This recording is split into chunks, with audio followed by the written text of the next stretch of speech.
আমি কিছু করি না, আমি কিছু করি না।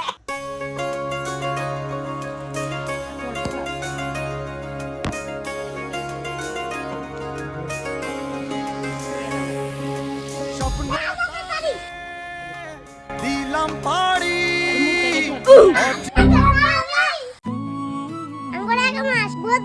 ठीक है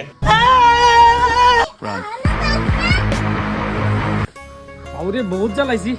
11 মাস এখন রাইতার না সামনে রোজা কালকে আমি দৌড়ুকা হাই হাই দি যাইতে হইবে একটা মাস ভাই যাই নাইলে আরে অবস্থা খারাপ করিয়ে টানে দিলাম পাড়ি অচিন পথে